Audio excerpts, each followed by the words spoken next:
आज जिन संतों के दर्शन करने जा रहा हूँ उनके लिए मुझे कम से कम 2 या 3 जगह नदी पार करनी पड़ेगी, क्योंकि ये मंदाकिनी घूमी हुई है। पूरा का पूरा मैं आपको दर्शन करवाने की कोशिश कर रहा हूँ। यहाँ से ठीक सामने इस दिखाई दे उससे आगे महाराज जी हैं, और इस झाड़ियों के ठीक पीछे मैं थोड़ा सा महाराज जी से अभी बाधा ना बने, साधना कर रहे हैं, तो कोशिश करूँगा झाड़ियों से छिप के एक बार मैं आपको वहाँ दर्शन करूँगा और कोशिश करूँगा वहाँ तक, और फिर आज्ञा मिले उसके अनुसार मैं इनके सत्संग लूँगा। अभी पहले तो आप दर्शन कर लीजिए, यहाँ तक पहुँच चुके हैं तो आप पहले दर्शन कर लीजिए, हम अंदर चल के ऐसा घूम के चलना पड़ेगा राधा। पग पग पे ईश्वर की स्मरण होता रहता है, उनकी कृपा ऐसे लगता है उनका सिर उनका कर कमल हमारे सिर पे है। पग पग पे ईश्वर। और वहाँ हम बैठे रहते हैं तो वहाँ हम देखते हैं कि हमने पहले दिन जब वहाँ जाके बैठा तो सबसे पहले हनुमान जी का सुमिरन किया। तुरंत हम कह नहीं सकते हैं, तुरंत पता नहीं कहाँ से काला मुँह का एक बंदर आके सामने बैठ गया। हनुमान जी का सुमिरन करने मात्र से ही पहले दिन की घटना है ये, तुरंत आके हनुमान जी का दर्शन हुआ। हमने साष्टांग दंडवत किया। दंडवत करने के बाद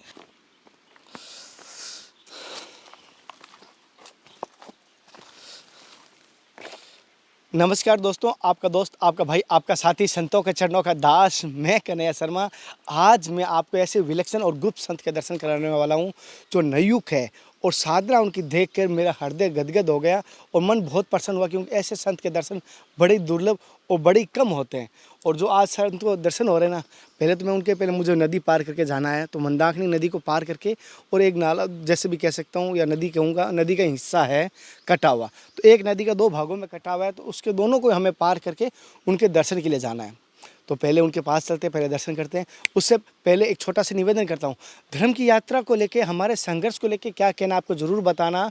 और इस संघर्ष में इस बार हमें नदी और कई कह सकता हूँ कैसे हूँ पहाड़ों का पार करके उन संत के दर्शन करना जाना है, क्योंकि वो संत, मैंने सूचना मिली है कि जहाँ जहाँ संत रहते हैं उनसे कोसों दूर जंगल में, घनघोर जंगल में, जहाँ इस जंगल में शेर और भालुओं का गढ़ है कहा जाता है। तो भालू तो रींच यहाँ पर आए दिन दर्शन होते हैं, उनके दिखता भी है, हमें भी दिखा है। तो भालू तो स्वयं दिखते ही रहते हैं। तो ऐसे जंगल में घनघोर ये अकेले बिना कुटिया बनाए, बिना कोई भौतिक सुविधा, ओनली फॉर जल पर तपस्या साधना करने वाले, अब उनके पास चलते हैं। तो आपको हमारा संघर्ष कैसा लगे हमें ज़रूर बता देना।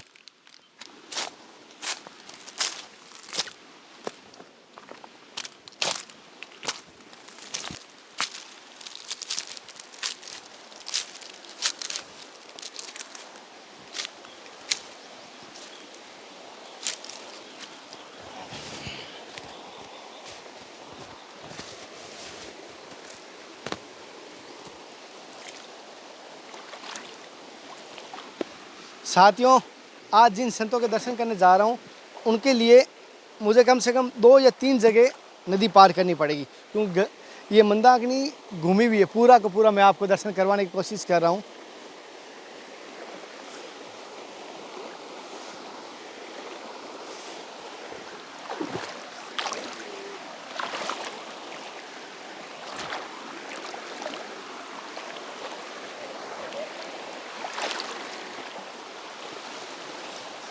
साथियों, जैसे आप देख पा रहे हो कि संघर्ष के साथ हम संतों के दर्शन कर रहे हैं, और आप सभी से कहता हूँ आज जिन संत के दर्शन हो रहे हैं ना, ये बहुत ही अद्भुत और विलक्षण है, और एक कह सकता हूँ गुप्त है। हालांकि वो साधना के लिए इतनी कठिन तपस्या कर रहे हैं।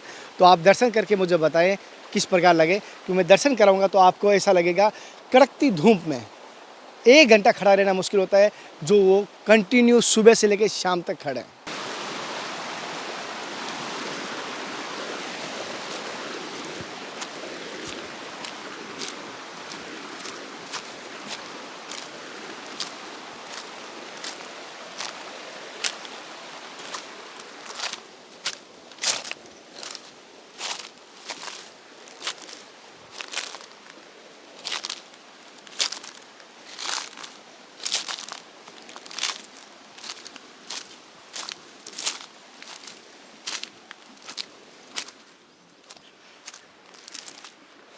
साथियों, आखिर हम उस स्थान पे पहुंच चुके हैं।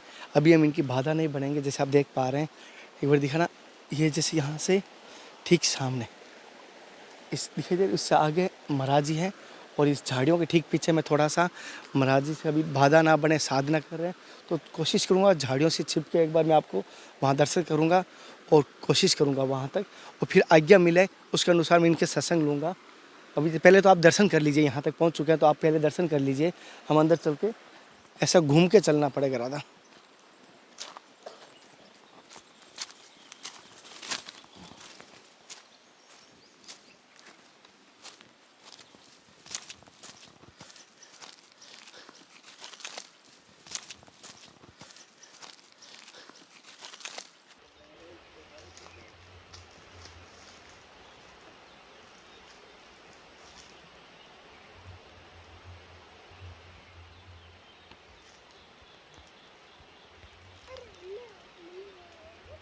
साथियों, जिन महाराज जी के मैं बात कर रहा हूँ, जिनके दर्शन तो मैं करवा पाया हूँ, सत्संग अब बाकी है, कोशिश करते हैं। जो ये महाराज जी मैं देख रहा हूँ एकांत में अपनी साधना कर रहे हैं, कह सकते हैं चाहे सूर्य ताटक का कहें या एकांत में, तो आप किस प्रकार के महाराज जी हो? उन महाराज जी के बारे में बोल ले तो उनके बारे में अगर बोला जाए तो हमने आंखों से देखा है। जब जिस दिन हम आए थे उसके 2-4 दिन बाद आए हो, तो उन्होंने प्रण किया अनुष्ठान करने का, 45 दिन का अनुष्ठान के लिए वो आए हैं। तो शुरुआत के 3 दिन वही रुके हो, वही उन्होंने साधना की, सिर्फ जल पी के, अन्न का एक दाना भी नहीं, और वही सोए, जहाँ आए वही बैठे, वही जल किया और वही उन्होंने 3 दिन अपनी ना साधना पूर्ण की। फिर चौथे दिन वो शाम के वक्त वहाँ कुटिया में आ गए। फिर अब सवेरे वहाँ से 4 या 5 बजे यहाँ आ जाते हैं और दिन भर अपना वो भजन करते हैं, दिन भर अपनी साधना करते हैं, और शाम के टाइम में वहाँ थोड़ी बहुत प्रसादी पाने के लिए वो आ जाते हैं। मतलब इनकी साधना, इनकी तपस्या देख के लगता है कि आज भी ऐसी साधना, ऐसी तपस्या करने वाले संत है जो एकांत में है, जो माया से दूर है, कोसों दूर है। हाँ जी जी, ज़रूर है। साथियों, जैसे कि महाराज जी के आपको साधना करते हुए मैंने दर्शन करवाने की कोशिश कर रहा हूँ, और जैसे आप देख पा रहे हो, अब महाराज जी से हमने इशारे से बात की है, तो महाराज जी कह रहे हैं शाम को एक अलग स्थान पे ये जाते हैं, जहाँ पर हमें सत्संग या थोड़ा बहुत आशीर्वाद रूप में कुछ देंगे। तो हमने इनसे निवेदन किया, तो ये कह रहे हैं शाम को 6 बजे तक ये मिलेंगे नहीं, 6 बजे बाद हमें एक स्थान बताया है जहाँ संतों के पास में कुटिया है, जहाँ आश्रम है, जहाँ पर ये कभी भोजन प्रसाद पाने के लिए जाते हैं, ये सुना है, क्योंकि उनका आग्रह पर ये एक समय भोजन पाना लगे हैं, अभी शुरुआत की है, लेकिन पहले दिन तक ओनली फॉर कह सकता हूँ जल के आधार पर ही साधना कर रहे थे।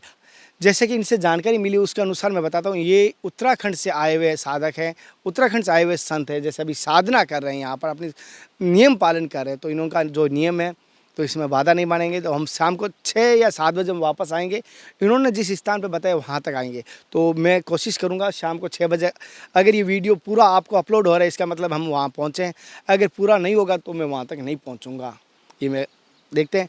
और कोशिश है, मुझे विश्वास है यहाँ तक कि हमें आशीर्वाद देंगे। तो आज के संघर्ष, आज की इन संत की तपस्या देखकर आपका कैसा लग रहा है मुझे ज़रूर बताना। अपना विचार धर्म की यात्रा को देखते हुए कमेंट करके मुझे ज़रूर बताना।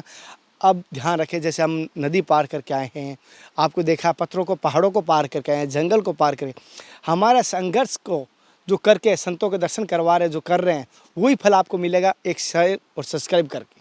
तो आप भी हमारी धर्म की यात्रा को इस प्रकार सपोर्ट कीजिए, यह आपकी सपोर्ट स्वयं की सपोर्ट है। और अगर आप चाहते हो धर्म की यात्रा का वीडियो सबसे पहले आप तक पहुंचे, तो बेल आइकन जरूर दबाना, सब्सक्राइब करके, सबसे पहले आप तक पहुंचेगा। साथियों, अब शाम को 6 बजे तक का इंतजार करते हैं, तब तक आप बोलो जय सीताराम कमेंट कर देना, और जय मंदाकिनी गंगा मैया की एक बार ज़रूर लिख देना। मैं वीडियो लाऊंगा। इस तरह की चर्चा में हम पहली बार शामिल होने जा रहे हैं। नहीं साथियों, जैसे कि मैं सुबह महाराज जी का आपको अनुष्ठान के दर्शन करवाए, लेकिन उस समय साधना में महाराज जी होने की वजह से मैं सभी को दर्शन नहीं करवा पाया, सत्संग नहीं दे पाया। लेकिन मैं बहुत निवेदन करने पर और आग्रह करने पर महाराज जी ने हमारे गृहस्थ परिवार के लिए और उन साधकों के लिए भी महाराज जी ने कहा थोड़ा जो होगा हम आशीर्वाद रूप में सत्संग जरूर देंगे। महाराज जी, पहले मेरी तरफ से समस्त भक्तों की तरफ से आपके चरणों में साक्षात दंडवत प्रणाम।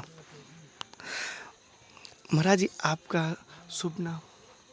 मेरा अयोध्या दास नाम है। अच्छा, और गुरु स्थान? मेरा गुरु स्थान हरिद्वार है, और मेरे गुरुदेव भगवान साकेतवासी हो चुके हैं। पिछले नवंबर में 21 नवंबर को उनको साकेतवास हो गया, और उन्हीं के सानिध्य प्राप्त हुआ है मुझे। मैं उन्हीं का कृपा पात्र शिष्य हूँ जी। महाराज जी, जैसे कि बहुत सारे कहते हैं कि भगवत प्राप्ति करने के लिए ज्ञान की आवश्यकता है। अगर मैं ज्ञानियों के पास जाता हूँ कि बिना ज्ञान के भगवत प्राप्ति नहीं हो सकती, और कहीं कहीं देखता हूँ ज्ञान के साथ अहंकार भी आ जाता है। और लेकिन भगवत प्राप्ति के लिए ज्ञान की आवश्यकता और लेकिन फिर कहा जाता है ज्ञान बिना वैराग्य के नहीं आता है। तो फिर वैराग्य देखता हूँ कि आपका एक वैराग्य, हम गृहस्थ परिवार के लिए कौन सी वैराग्य की परिभाषा है और संतों और साधकों के लिए कौन सी वैराग्य की परिभाषा है? जी, भगवत प्राप्ति के लिए ज्ञान की आवश्यकता तो ठीक है, लेकिन यही कहना कि ज्ञान की ही आवश्यकता होती है तो गलत मानेंगे। सबसे पहले भगवत प्राप्ति के लिए गुरु की आवश्यकता है। हमें सद्गुरुदेव की आवश्यकता है।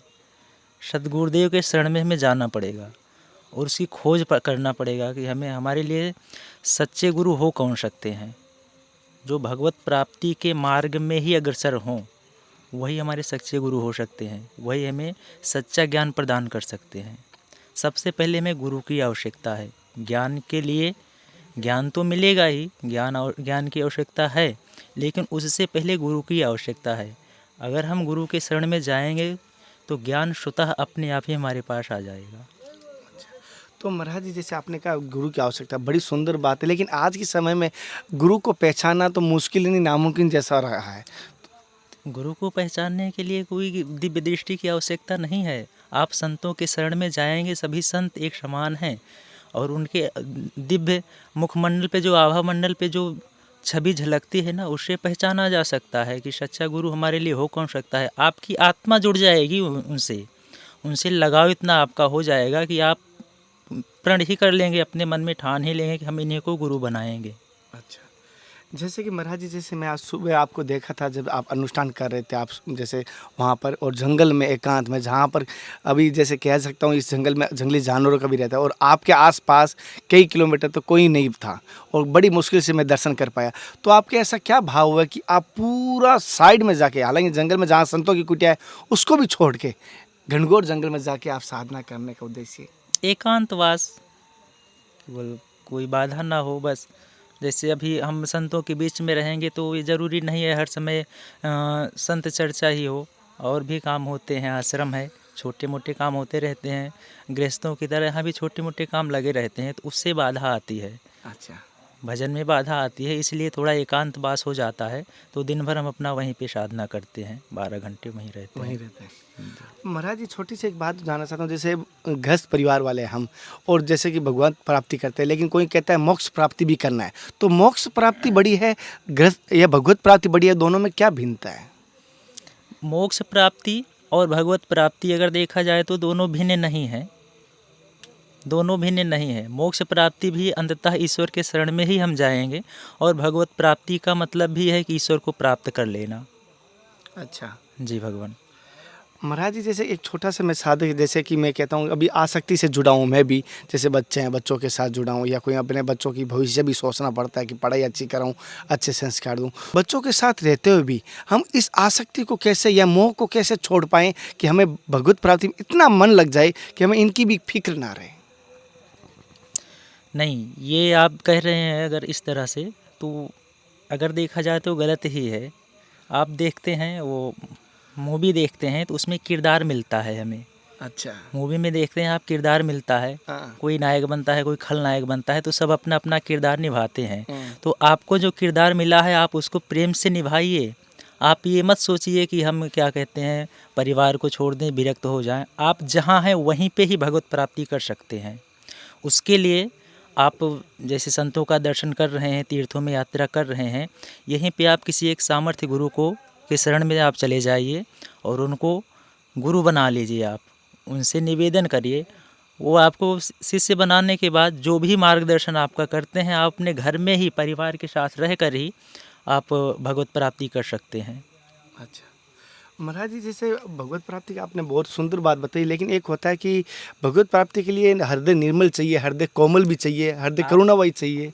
जी बिल्कुल चाहिए। वो- वो किस प्रकार हो सकता है? गुरु के शरण में जाएंगे, स्वतः अपने आप हो जाएगा। गुरुदेव भगवान अगर मार्गदर्शन कर दिए, एक बार जीव को पकड़ लिए, किसी भी जीव को पकड़ लिए, तो मार्गदर्शन अपने आप मिलता जाता है। हृदय अपने आप होता जाता है, मन अपने आप स्वच्छ हो जाएगा आपका। और गुरुदेव भगवान के शरण में जाएंगे तो आपको गुरुदेव भगवान शिष्य बनाने के बाद एक ही बात बताएंगे हमारे अनुमान से, कि केवल भगवान नाम का कीर्तन, उनके नाम का जप करो। भगवान नाम के जप से ही मन निर्मल हो जाएगा। हमेशा के लिए हो जाएगा। अच्छा। जी भगवान, आप भगवत प्राप्ति आसानी से कर सकते हैं। इस कलिकाल में केवल और केवल एक ही साधना है कि भगवान नाम का जब जितना हो सके उतना करते जाइए। आप जहाँ हैं, गृहस्थ में हैं, गृहस्थ में हैं, हम लोग विरक्त में हैं, विरक्त, हम लोग भी वही करते हैं। बस थोड़ा बहुत अंतर हो जाता है, बाकी वही करते हैं। इस कलिकाल में केवल एक ही आधार है, भगवान नाम संकीर्तन। केवल राम नाम ही कलियुग, केवल नाम आधारा, सुमिरि सुमिरि नर उतर नहीं पा रहा। केवल राम नाम आधार ही है इस कलिकाल में, बस उसके अलावा कुछ है ही नहीं। और महाराज जी माफ़ी चाहता हूँ, गलती हो जाए बहुत हूँ। जैसे एक डॉक्टर कहता है ना भाई, ये दूध कालू की भैंस का दूध पीने से तैयार होगा। और आज मैं देख रहा हूँ संतों में एक चीज़ कहते हैं, जैसे अभी आपने राम नाम के बताया, अगर ये मैं वृंदावन जाऊँ तो कहते हैं राधे राधे बोलने से मुक्ति है। अगर ये मैं गिरनार जाता हूँ नमो नारायण बोलने से ही मुक्ति है। अगर मैं ये उत्तराखंड चला जाऊँ कि हर हर महादेव बोलने से ही मुक्ति है।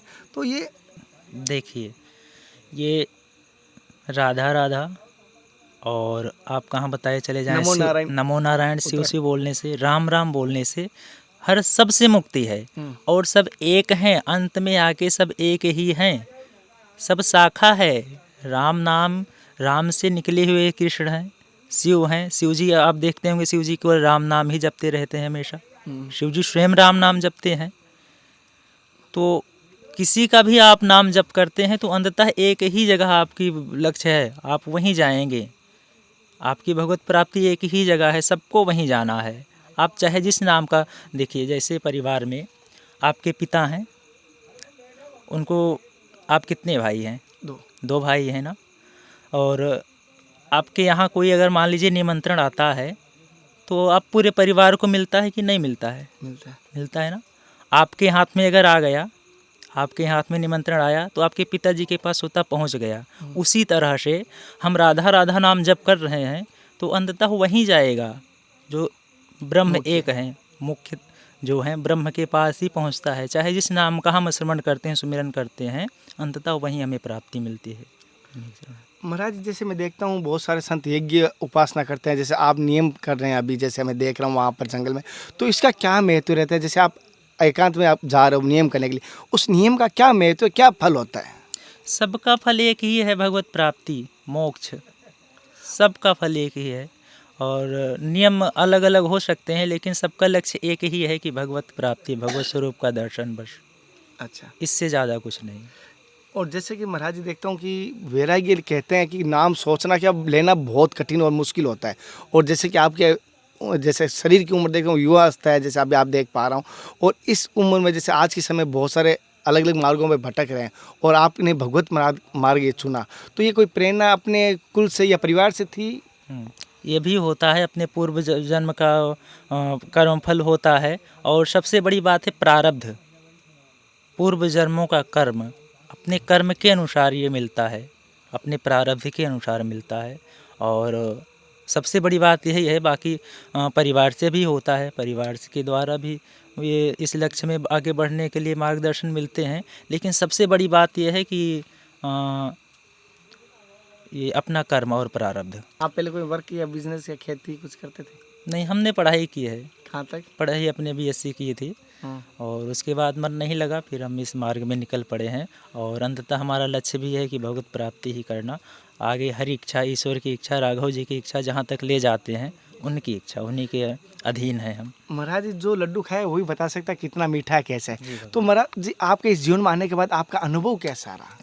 अनुभव अब क्या बताएं, हमारे गुरुदेव भगवान का आशीर्वाद ऐसा है, हम कुछ वर्णन नहीं कर सकते हैं। क्या अनुभव, क्या सुख मिलता है, हम नहीं वर्णन कर सकते हैं। वो तो करने के बाद ही अनुभव मिल सकता है। आप करेंगे तो स्वतः आपको मालूम हो जाएगा क्या अनुभव है। और महाराज जी आपके साथ कोई एक सत्य घटना बताओ जिसमें आपकी आस्था और बढ़ गई इस मार्ग पे, आध्यात्मिक मार्ग पे, कोई जीवन की ऐसी लीला सत्य घटना बताओ ठाकुर जी। पग पग पे ईश्वर की स्मरण होता रहता है, उनकी कृपा ऐसे लगता है उनका सिर उनका कर कमल हमारे सिर पे है। पग पग पे ईश्वर।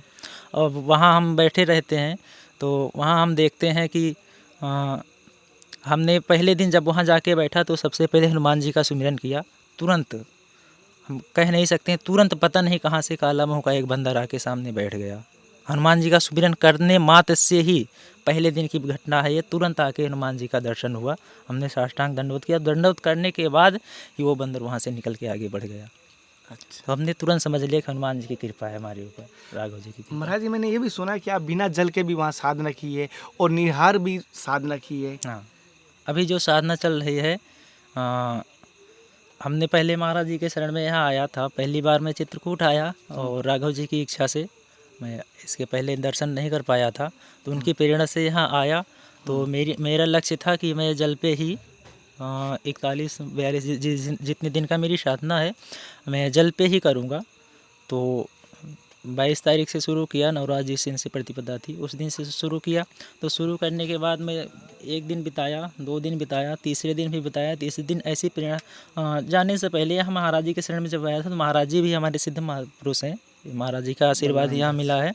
तो ये भी, अब ये इनकी पता नहीं कैसी इच्छा हुई, इन्होंने मुझे बुलाया, मैं दूसरे स्थान पर गया, इन्होंने अपने आप से बुलाया, यहाँ आओ मेरे पास आओ। महाराज जी ने बुलाया, मैं आया, मैं महाराज जी को बताया, अपना हेतु बताया।